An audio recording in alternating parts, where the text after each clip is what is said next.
வணக்கம். அஸ்ட்ரோவேலின் நல்ல நேரம் நிகழ்ச்சியின் சார்பாக அத்துணை சப்ஸ்கிரைபர்களையும் எல்லா அன்பு உள்ளங்களையும் எனது நண்பர்களையும் வருக வருக என வரவேற்பதில் பெருமகிழ்ச்சி கொள்கிறேன். வக்கரதுண்ட மகாகாய சூரியகோடி சமப்பிரப ஹவிக்னம் குருமே தேவ சர்வ காரியேஷு சர்வதா. தென்னாட்டுடைய சிவனே போற்றி, என் நாட்டவர்க்கும் இறைவா போற்றி.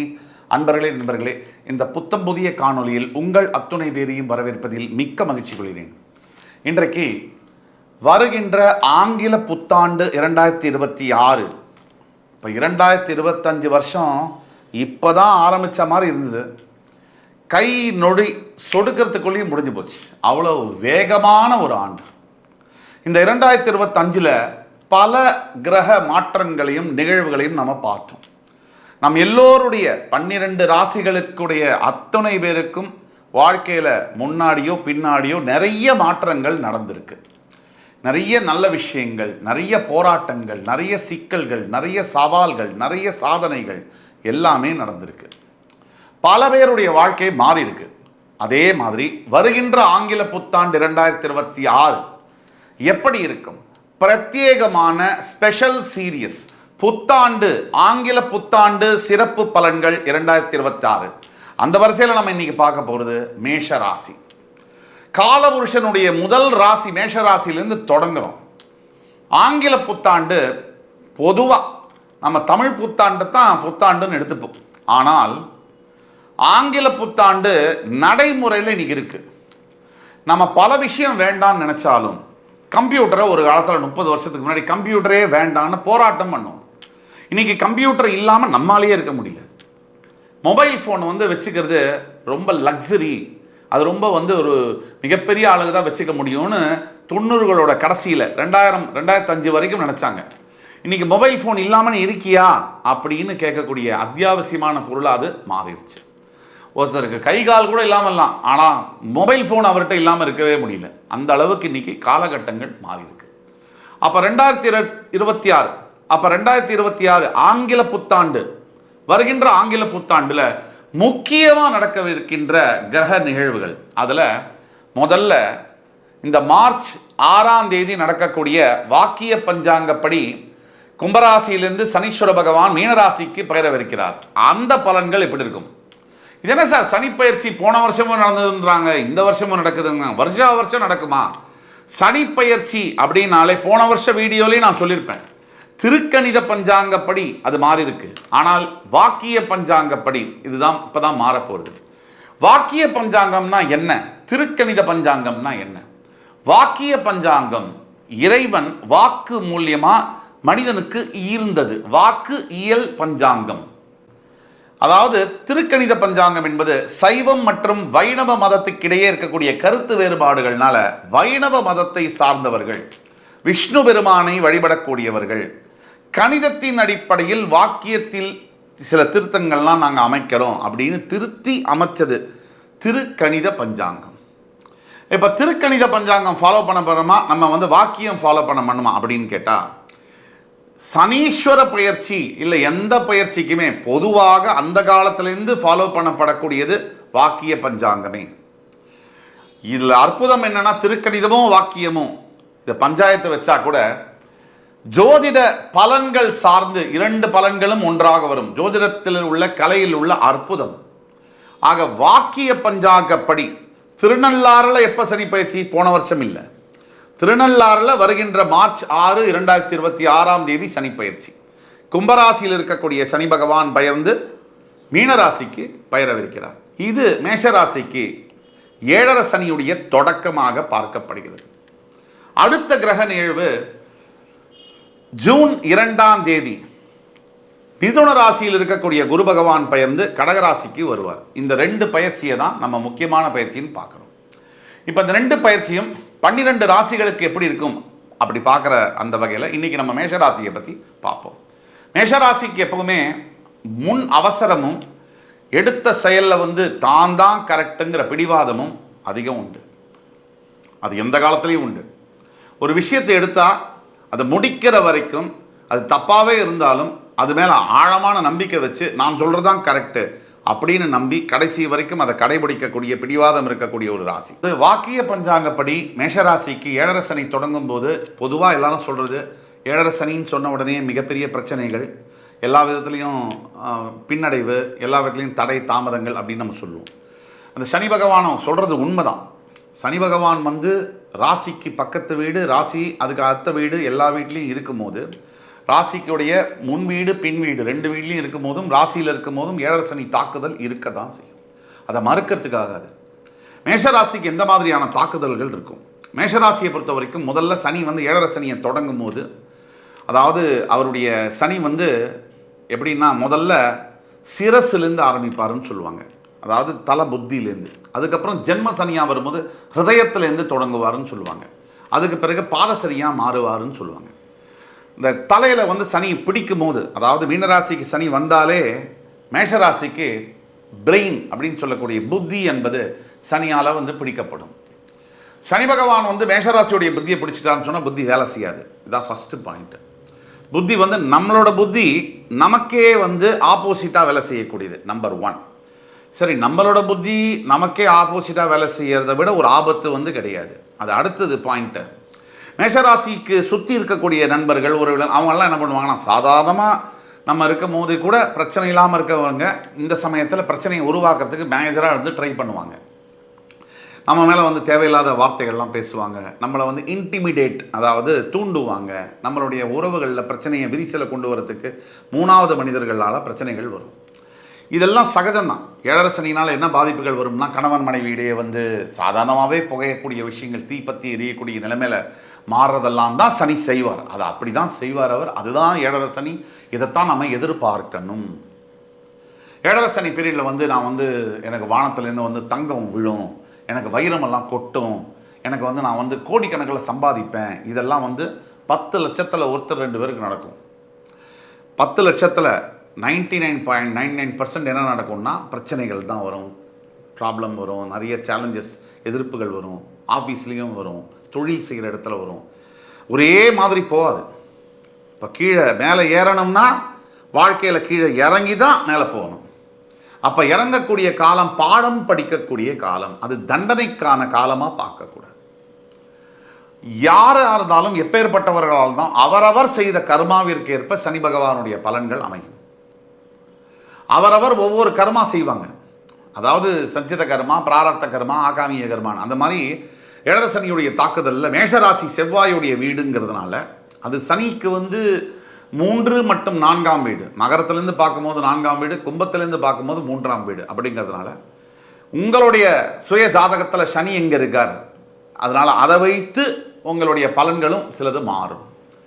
உங்களுடைய இப்போ தசாபுக்தி, உங்களுடைய பிறப்பு ஜாதகத்தில் நடக்கக்கூடிய தசாபுக்தியை வைத்து பலன்கள் மாறும். ஒட்டு மொத்தத்தில் புத்தியை வந்து சனி பிடிக்கக்கூடிய இந்த காலகட்டத்தில் நாம் எப்படி தப்பிச்சுக்கணும், நாம் எப்படி வந்து சரியாக இருந்துக்கணும் அப்படிங்கிற கோட்பாடுக்குள்ளே நம்ம போகும். பிரச்சனைகளை தடுக்க முடியாது, அதோட வீரியத்தை கம்மி பண்ண முடியும். அதுக்கு என்ன செய்யணுங்கிறதுக்குள்ளே நம்ம போகும். தேவையில்லாத வந்து சவால் விடுறது இதெல்லாம் நமக்கு வேண்டாம். சனியுடைய தாக்குதலில் முதல்ல அவர் பண்ணக்கூடியது புத்தியை வேலை செய்ய விடாமல் பண்ணுறது. அப்போ புத்தியை வந்து நம்ம என்ன பண்ணணும்னா, புதிய முயற்சிகள், புதிய விஷயங்கள், புதிய முன்னேற்ற பாதையிலலாம் அதிகமாக கவனம் செலுத்தணும்னா அதிகமான இழப்புகளையும் ஏமாற்றங்களையும் தருவார். அதனால் எதையும் பண்ணாமல் இருக்க முடியுமா அப்படின்னு கேட்டால் பண்ண தான் வேணும். ஆனால் அதை ரொம்ப ஜாக்கிரதையாக பண்ணணும். ஒரு தடவைக்கு 3 தடவை யோசித்து பண்ணணும். ஒரு விஷயம் நீங்கள் பண்ணிட்டீங்கன்னா அதுக்கு பேக்கப் பிளான் என்ன? முதல் 6 மாதங்கள், அடுத்த ஆண்டோடைய முதல் 6 மாதங்கள் மேஷராசிக்கு வந்து பார்த்தீங்கன்னா ஒரு தயாரிப்பு காலம் அப்படின்னே சொல்லலாம். அதில் குருவுடைய பார்வை வந்து, அதாவது உங்களுடைய 3ஆம் வீட்டில் குரு இருக்க போகிற அந்த காலகட்டங்கள், முதல் 6 மாதங்கள் வந்து அதிர்ஷ்டமான காலகட்டங்கள் அப்படின்னு நம்ம சொல்ல முடியும். அதாவது குரு 3ஆம் வீட்டில் இருக்கிறது மட்டும் இல்லை, அவருடைய 5ஆம் பார்வையும் 7ஆம் பார்வையும் உங்களுடைய 7, 9 வீடுகளில் விழும்போது அது விபரீத ராஜயோகங்களை ஏற்படுத்தும். அதே மாதிரி ஒரு ஃபஸ்ட்டு 6 மாதம் நீங்கள் விதைக்கக்கூடிய காலமாக இருக்கிறது. கடினமான உழைப்பை நீங்கள் வெளிக்காட்ட வேண்டும். தொடர்ந்து கன்சிஸ்டன்ட் ஹார்ட் ஒர்க் அப்படின்னு சொல்லக்கூடியதை நீங்கள் செய்யணும். அதே மாதிரி முதல் 6 மாதங்கள் எந்த ரிசல்ட்டு, எந்த ஒரு எதிர்பார்ப்பும் இல்லாமல் நீங்கள் உழைக்க வேண்டும். இதை நீங்கள் முக்கியமாக வச்சுக்கணும்.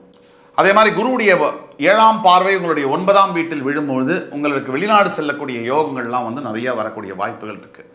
அதாவது தனுசு ராசி மேலே தன்னுடைய வீடு மேலேயே குருவுடைய பார்வை மிதுனத்திலிருந்து முதல் 6 மாதம் விடும்போது, அதாவது இது நாள் வரைக்கும் அப்ராடெல்லாம் நான் போவேனா அப்படின்னு நினைக்கிறவங்களுக்கு கூட ஆன்சைட் ஆப்பர்ச்சுனிட்டி கிடைக்கக்கூடிய சான்சஸ் 100க்கு 100% உண்டு. படிக்கிறதுக்கு, வேலை பார்க்குறதுக்கு, கல்யாணம் பண்ணுறதுக்கு, இல்லை ஒரு தொழில் தொடங்கி அங்கேயே செட்டில் ஆகிறதுக்கு, ஃபேமிலியவே மைக்ரேட் பண்ணுறதுக்கு உண்டான வாய்ப்புகள் மிக அதிகம். அதே மாதிரி குருவுடைய 9ஆம் பார்வை உங்களுடைய லாபஸ்தானத்தை மேலே விழுறதுனால கிரிப்டோ கரன்சி போன்ற இந்த மாதிரி அதில் இன்வெஸ்ட்மெண்ட் செய்யக்கூடிய வாய்ப்புகளும் நீங்கள் பண்ணிங்கன்னா சொன்னால் நிறையா வரக்கூடிய வாய்ப்புகள் இருக்குது. நிறைய விஷயங்களில் இன்வெஸ்ட்மெண்ட் செய்யக்கூடிய விஷயங்கள்லாம் நம்ம உயர்த்தி காப்போம், முதலீடு செய்யக்கூடிய அளவுக்கு வரும்.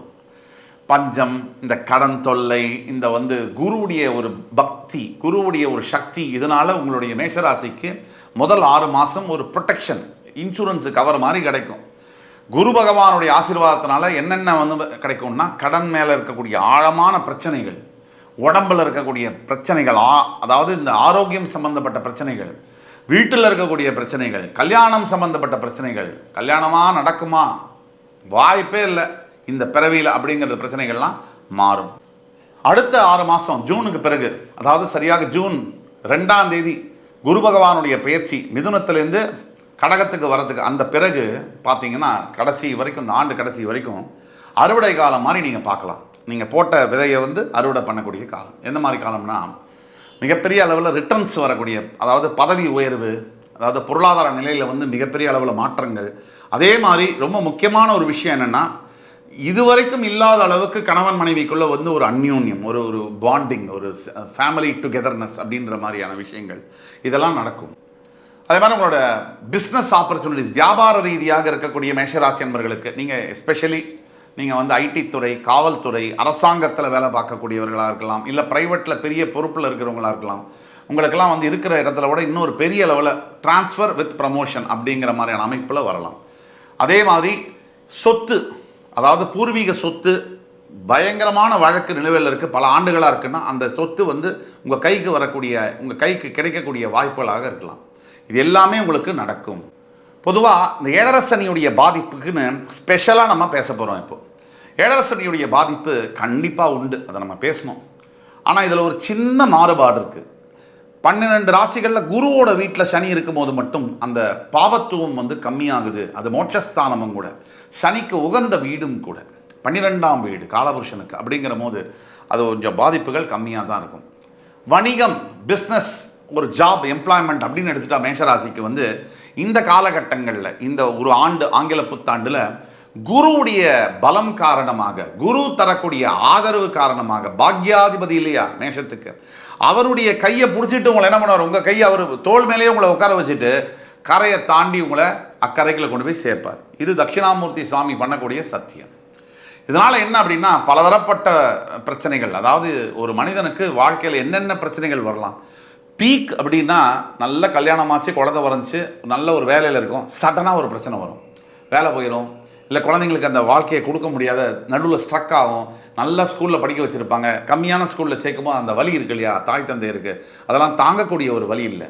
அதே மாதிரி நல்ல ஒரு பங்களாவில் இருந்தவங்களுக்கு அந்த வீடை விற்றுட்டு சின்ன வீட்டுக்கு வரணும்னா, நல்லா கஷ்டப்பட்டவங்க நல்லா வாழலாம், நல்லா வாழ்ந்தவங்க என்றைக்குமே கஷ்டப்படக்கூடாது. நம்ம சூப்பர் ஸ்டார் சொன்ன மாதிரி அது ஒரு கடினமான ஒரு இது.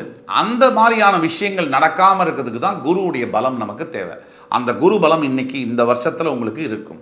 அப்போ நீங்கள் எடுக்கக்கூடிய எல்லா பிஸ்னஸ் ஆப்பர்ச்சுனிட்டிஸ்லையும் மெதுவாக நீங்கள் போகணும். எம்ப்ளாய்மெண்ட்டில் டக்குன்னு பிரச்சனையாக உடனே இன்னொரு வேலை தேடக்கூடாது. பிஸ்னஸில் உடனே லார்ஜ் இன்வெஸ்ட்மெண்ட் செய்யக்கூடாது. எப்போவுமே ஏழரசனி காலத்தில் ஸ்டெப் பை ஸ்டெப்பாக தான் மூவ் ஆகணும், நத்த மாதிரி தான் மூவ் ஆகணும். எப்பவும் குனியணுமோ அங்கே குனியணும், எப்போ தாவணுமோ அங்கே தாவணும், அப்படிங்கிற மாதிரி எப்போ மறையணுமோ அங்கே மறையணும். இந்த ஆண்டோட கடைசியில் ராகு உங்களோட 10ஆம் வீட்டுக்கு வருவார். உங்களோட 10ஆம் வீட்டுக்கு வரக்கூடிய ராகு, உங்களுக்கு மகரத்துக்கு வரக்கூடிய ராகுனால கண்டிப்பாக பெரிய பலன்கள் உண்டு. 10ல் ஒரு பாவியாவது இருக்கணுங்கிற மாதிரி ராசியோடைய 10ல் ராகு வரும்பொழுது எக்ஸ்போர்ட்ஸ், இம்போர்ட்ஸு, ஹோட்டல் துறையில் இருக்கக்கூடியவர்கள், ரியல் எஸ்டேட் அதிபர்கள், பொலிட்டிக்ஸில் இருக்கக்கூடியவர்கள், நம்ம சொல்லி வச்ச மாதிரி அடுத்த வருஷம் எலெக்ஷன் கூட வருது, தேர்தலும் வருது, உங்களுக்கெல்லாம் மிகப்பெரிய முன்னேற்றம், மிகப்பெரிய பதவிகள், திடீர் பதவி, திடீர் ராஜயோகம், இதெல்லாம் அடுத்த வருஷம் ஆகஸ்ட் செப்டம்பருக்கு பிறகு கிடைக்கக்கூடிய வாய்ப்புகள் நிறைய உண்டு. கல்வியை பற்றி எடுத்துட்டிங்கன்னு சொன்னால் மாணவர்களுக்கு biotechnology, nano technology, artificial intelligence இதெல்லாம் பற்றி படிக்கக்கூடிய வாய்ப்புகளும் உண்டு. பிஹெச்டி பற்றி படிக்கக்கூடிய வாய்ப்புகளும் உண்டு. டாக்டர் பட்டம் வாங்கக்கூடிய யோகங்கள் மேஷராசியில் இருக்கக்கூடிய மாணவர்கள் பல பேருக்கு இந்த வருஷம் உண்டு. முக்கியமாக திருமண உறவுகள், திருமண தாமதம், இதை இந்த ஆண்டு எதிர்பார்க்கத்தான் வேணும். ஏழரை சனியுடைய தாக்குதல் இருக்கும்போது. ஆனால் குருபலம் கொண்டு உங்கள் சுய ஜாதகம், பிறப்பு ஜாதகத்தில் நல்லா இருக்குன்னா சரியாயிடும். கீழே கொடுக்கக்கூடிய வாட்ஸ்அப் நம்பரில் எங்களை காண்டாக்ட் பண்ணிங்கன்னா உங்களுடைய பிறப்பு ஜாதகத்துக்கான பலன்களை துல்லியமாக தர காத்து கொண்டிருக்கிறோம். அதனால் நீங்கள் அதை வச்சு நீங்கள் வந்து மாற்றிக்கலாம். திருமண விஷயங்கள் மட்டும் மாறுபடும். பிறப்பு ஜாதகத்தை கண்டிப்பாக நம்ம கணக்கில் எடுத்துக்கணும். திருமண உறவுகளை பொறுத்த வரைக்கும் சேர்றதும் பிரியறதுமாக இதுவரை இருந்த உறவுகளில் எங்கோ இனம் புரியாத ஒரு ஈடுபாடும் இன்ட்ரெஸ்ட்டும், நான் இவரோட தான் வாழ்வேன், நான் இவளோட தான் வாழ்வேங்கிற எண்ணமும் கணவன் மனைவிக்குள்ளே வரும். அது குருபலமுக்காக அந்த மாதிரி ஆகும். இந்த ஜூன் மாதத்துக்கு பிறகு சிறு சிறு உடல் உபாதைகள் வரலாம். சிறு சிறு விபத்துகள், சிறு சிறு காயங்கள் நடக்கலாம். நடந்தே தீரும்னு நெகட்டிவாக நம்ம சொல்லலை, நடக்கலாம். அப்போ என்ன பரிகாரம்? உங்கள் வீட்டுக்கு பக்கத்தில் இருக்கக்கூடிய சிவன் கோவில், சிவன் நம்முடைய முழு முதற் கடவுள் விநாயக பெருமான், அதற்கு அடுத்தபடியாக சிவன். சகலமும் சரண்டர், டோட்டல் சரண்டர் சிவபெருமான் கிட்ட. அந்த சரண்டரை கொடுக்கும்போது அவர் நீங்கள் எந்த வரத்தை கேட்டாலும் கொடுப்பார். இதுக்கு புராணங்களே ஒரு எடுத்துக்காட்டு. அசுரர்கள் கேட்கக்கூடிய அத்தனை வரத்தையும் கொடுத்தவர். சிவன் அப்படின்னா என்ன அர்த்தம் அப்படின்னா, எதுவுமே அற்றது. அதாவது நான், என்னுள் எதுவுமே இல்லாதது, நான் எக்ஸிஸ்டே இல்லை, நான் இல்லவே இல்லைன்னு நினைக்கக்கூடியது தான் அந்த சிவன் தரக்கூடிய அந்த அர்த்தம். அதாவது நான் என்னை மறந்து, என் ஆத்மா இந்த பிரபஞ்சத்தோடு இணைந்த ஒரு துகள்னு நினைக்கக்கூடியது தான் அந்த சிவனுடைய தாத்பரியம். அந்த சிவபெருமானை நினைத்து நீங்கள் வழிபடும் பொழுது, அதுவும் எஸ்பெஷலி ஞாயிற்றுக்கிழமை தோறும் அல்லது வந்து பிரதோஷம் தோறும் நீங்கள் வழிபட சனீஸ்வர பகவான்கிட்ட உங்களுக்கு விடுதலை கிடைக்கும். நல்லெண்ணெய் தீபம் ஏற்றி வழிபடுறது, தான தர்மங்கள் செய்வது, உங்களால் முடிஞ்ச தர்மங்களை செய்யுங்க. இப்போ புத்தாண்டு சிறப்பு பலன்களில் மேஷராசிக்கு என்னென்ன விஷயங்கள், சனீஸ்வர பயிற்சினால், குரு பயிற்சினால் என்னென்ன விஷயங்கள் எல்லாத்தையும் பார்த்தோம். இந்த குரு பயிற்சியினால் குரு முதல்ல 5, 7, 9 பார்வைகள் உண்டு. நீங்கள் அதில் பார்த்தீங்கன்னா குரு வந்து விருச்சிகம், மகரம், அதுக்கு அடுத்தபடியாக மீனம், இந்த 3 வீடை வந்து குரு பகவான் பார்ப்பார் ஜூன் 2ஆம் தேதிக்கு பிறகு. இந்த மேஷராசிக்கு பார்த்தீங்கன்னு சொன்னால் 8, 10, 12 இந்த வீடுகளை பார்க்கக்கூடிய குரு பகவானால் விபரீத ராஜயோகம் ஏற்படும் முதலையே நம்ம சொன்னோம். 8ஆம் வீடை பார்க்கக்கூடிய குருனால் வெளிநாட்டு தொடர்பு கண்டிப்பாக ஏற்படும். சான்ஸ் கிடைச்சா வெளிநாடு போயிருங்க, அது நல்லது. ஏழரை சனி காலகட்டங்களில் முக்கியமாக நாடு விட்டு நாடு போய் பிழைக்கிறதுங்கிறது நல்ல விஷயம்தான். அது ரொம்ப நல்ல பலனை தரும். ஏழரை சனியுடைய தாக்குதல்லேருந்து 80-90% ரிலீஃபை கொடுக்கும். அதுக்காக இதுக்குன்னே போய் தூக்கிட்டு போயிடாதீங்க. ஆப்பர்ச்சுனிட்டி வந்தால் போகத்தான் வேணும். அதே மாதிரி 10ஆம் வீட்டை பார்க்கக்கூடிய குரு பார்வையினால் தொழிலில் அபிவிருத்தி, அதை பற்றியும் பேசணும் நிறையா. எந்த எம்ப்ளாய்மெண்ட் ஜாபில் இருந்தாலும் எஸ்பெஷலி ஐடி துறையில் இருக்கக்கூடியவர்கள் மிகப்பெரிய சேஞ்சஸை வந்து எதிர்பார்க்கலாம். அதுமாதிரி 12ஆம் வீட்டை குரு பகவான் பார்ப்பதனால தன்னுடைய சொந்த வீடுங்கிறதுனாலையும் மிகப்பெரிய அளவில் கணவன் மனைவி கிடையக்கூடிய தாம்பத்திய உறவில் மிகப்பெரிய முன்னேற்றங்கள் இருக்கும். அதாவது ஒத்துமை, பரஸ்பர நட்பு, புரிதல் அப்படிங்கிறது ஏற்படும். எல்லாருக்கும் இன்றைக்கி சண்டேல ஒன்று தான், நான் சொல்கிறது தான் கரெக்டு, அவ்வளோதான். பிரச்சனைக்கு உண்டான காரணமே இவ்வளோ தான். அடுத்தவன் என்ன சொல்கிறாங்க அதெல்லாம் இல்லை, நான் சொல்கிறது தான் கரெக்டு. இதுதான் எல்லா பிரச்சனையுடைய ஆணி வேர் இல்லையா? இந்த உலகத்தில் கூடிய எல்லா பிரச்சனைக்கும் எது ஆணி வேறு? நான் நினைக்கிறேன் ஒரு விஷயத்தை, நான் ஒரு விஷயத்தை பேசுகிறேன், நான் சொல்கிறது தான் கரெக்டு, அவ்வளோதான். ஸ்டார்டிங்கும் அதான், எண்டும் அதான். அது எந்த விஷயமா இருந்தாலும் இதில் தான் பிரச்சனை வருது, ரைட்டா? அப்போ அடுத்த ஆள் சொல்கிறது வந்து ரைட்டா தப்பாங்கிற யோசனையும் சாதாரணமாக பேசிக்கணுங்கிறதுலாம் இல்லை. கண்ணா பின்னான்னு பேசுகிற வார்த்தையோ அந்த பழக்கத்தையும் நிறுத்தினாலே வாழ்க்கையில் மிகப்பெரிய அளவில் மாற்றங்கள் இருக்கும். வாழ்க்கையும் வார்த்தையும் நேர்கோட்டில் பயணிக்கக்கூடியவை. நம்ம என்ன பேசுகிறோமோ அதுதான் வாழ்வோம். அதனால் மேஷராசி என்பவர்களுக்கு பயம் தேவையில்லை. பகவான் உங்கள் பக்கம் இருக்கார். அதனால் எந்த விதமான கவலையும், வெற்றிவேல் முருகன் உங்களுக்கு என்றைக்கும் துணையாக இருப்பார். நீங்கள் கவலைப்பட வேண்டாம். நீங்கள் சொல்ல வேண்டியதெல்லாம் டெய்லி பரிகாரமாக ஓம் காகத்வஜாய வித்மஹி கட்கஹஸ்தாய தீமஹி தன்னோ மந்த பிரஜோதயாத், இந்த சனீஸ்வர பகவானுடைய காயத்ரி மந்திரத்தை சொல்லி வாங்க. நினைத்து பார்க்க முடியாத அளவிற்கு சனீஸ்வர பகவான் உங்களுக்கு நன்மைகளை செய்வார். இந்த எபிசோடு உங்களுக்கு பிடிச்சிருக்கும்னு நம்புகிறேன். அடுத்து வரும் எபிசோடில் வேறொரு சந்தர்ப்பத்தில் உங்களை மறுபடி சந்திக்கும் வரை உங்களிடமிருந்து விடைபெறுவது உங்கள் சுபாஷ் பாலகிருஷ்ணன். நன்றி, வணக்கம், வாழ்க வளமுடன்.